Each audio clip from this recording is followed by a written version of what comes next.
you guys? I am back with another video. How do you know when it's time to repot your plants? I am out here with two of my plants that I thought I would want to repot.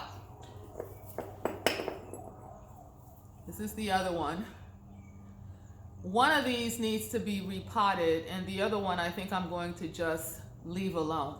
So before I get into why I'm repotting one and not the other, welcome to my channel. If this is your first time, my name is Natacha.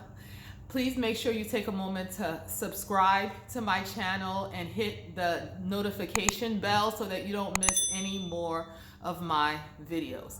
Now, I'm no plant expert, but I've been having a lot of success ever since I've been kind of following some advice from a lot of people here on YouTube. And one thing that's important is to repot your plants when they're showing signs of wanting more room. So with this plant, I thought that it was time to repot it, this spider plant.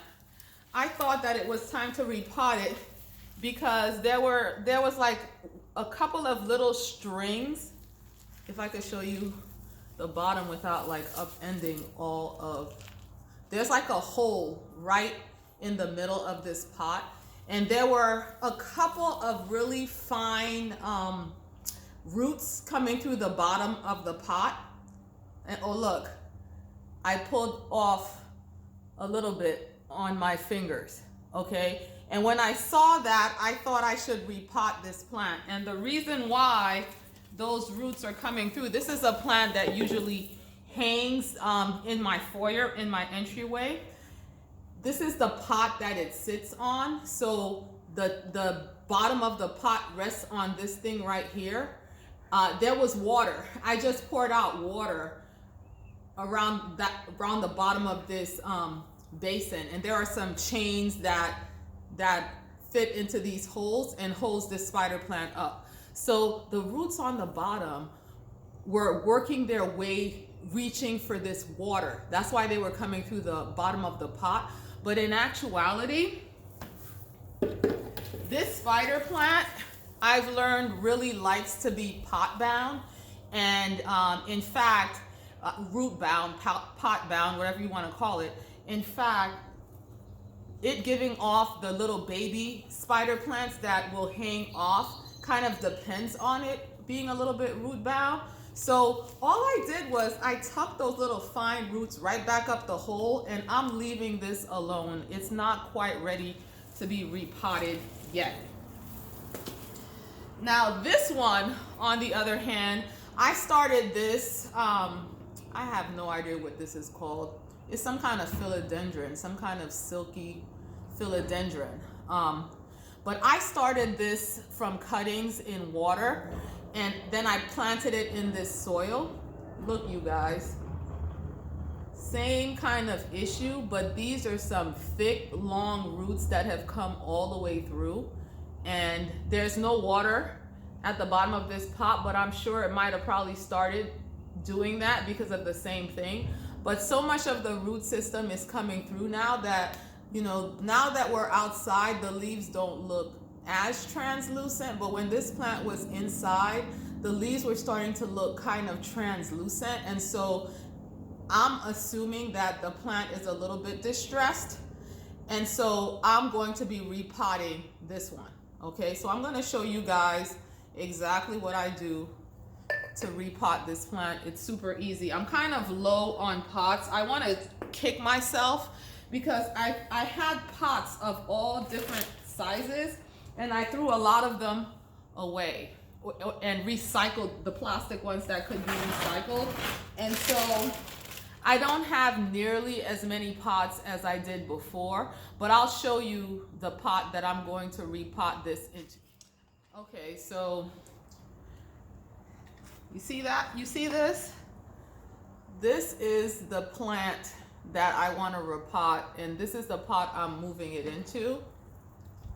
If I put it inside, if you can see, this is like just a little bit bigger than it. This is the next size up. And even if you know, this is a little bit bigger than the next size up. I have a bunch of cuttings that are rooting in water that I plan to add to this later on. So I think it's gonna be okay, even if this is a little bit bigger than it should be. And anyway, we're not going to the store except for necessities. And as much as I love my plants, I don't feel like going out there for this. So I'm trying to just make use of what I have in my house. So I'm gonna be using this. Best practice, since this used to have another plant in it, best practice would be to wash this and clean it out thoroughly, and even maybe use some bleach to kill anything that, you know, any pests that might have maybe bothered a plant before that you might not remember. If this has just been sitting around, like for me, in a pile of pots, I don't remember what the condition of the last plant that was in here was, so it's good to clean it out thoroughly. I didn't really do that. I rinsed it as much as I could with water, and I'm good to go, only because this plant's not that precious to me. But if you are buying a plant that you're spending a lot of money on, you might want to do that. So what I do is I take a coffee filter. You see all these holes in the bottom? I put the coffee filter right in the middle, because when I water this plant, I don't want tons of dirt to come through those holes, but I want the water to come through. So the water filter will be good at letting the water out, but all that dirt's not gonna come out. Now I have this potting mix. This is Miracle Grow, but I'm not married to this brand. This is what I had in my house. And you know, ordinarily I'd mix this with like maybe like a third of perlite and, you know, and this stuff, and you know, maybe a little bit of bark, and just kind of mix it so that it's a mixture that drains really well. But I don't have that stuff right now, and I think this plant is pretty hardy, so I'm just gonna use the potting soil and call it a day. So I have this old plastic cup, and that's what I'm going to use to fill this up.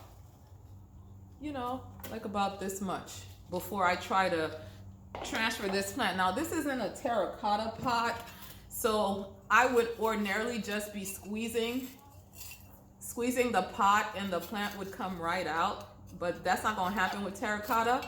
But this plant is kind of dry. I think I watered it several days ago, so it's gonna come out relatively easily, I hope. Yep, it's coming out. And I'm gonna put this lid under here so that this dirt doesn't get all over my garage floor. Okay, so it's coming out, you guys, with the dirt. So I'm holding it over the pot. Sorry you're not getting a good view. But here it is. Okay, the long roots are what was coming out of the pot. So I'm just gonna plop it down just like that. And I'm gonna finish this off by putting dirt all around the edges.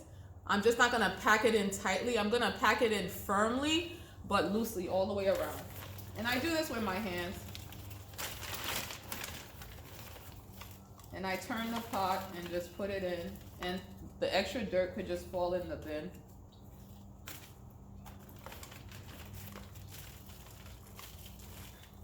I try not to overfill the pot, otherwise when I water it, dirt's gonna get everywhere. I didn't do that great of a job, but listen, I'm not a gardener, and it's all good. I'm not a professional gardener. I am a gardener. I love gardening. But you see that? That's it, you guys. That's all I'm gonna do. And I'm not gonna need to really feed this or fertilize this, because this soil has, it already has fertilizer in it, and it says it's good for up to 6 months. So the next step after this is just to water this. And I'm gonna make a mess here because my setup is not that awesome. But the next step is just to water this until the water starts running through the bottom of the pot. This is gonna help the roots to kind of firmly establish themselves in the right direction in the pot. Or so I heard on a plant video, y'all. It's not like I know, you know, what I'm talking about. I've just had these plants for a couple of years, and they've just been thriving from the tips that I've learned. So you see how it's coming out the bottom? It's raining out the bottom. That's when I stop. And I just pretty much set this down until it stops draining. and then I'll put it in my house. That's it, y'all. But I love doing this kind of thing. I find it to be really soothing and relaxing. So, you know, if you're feeling a little stressed out, you know, these type of interactions with nature kind of help to settle you a little bit, okay? Because no matter what's going on in life, this kind of care is necessary. It doesn't go away, it stays the same. And it's just wonderful to see these plants thrive in response. And, you know, she already looks better. So I hope you enjoyed that. If you have any questions for me, please leave them in the comments down below. Be blessed.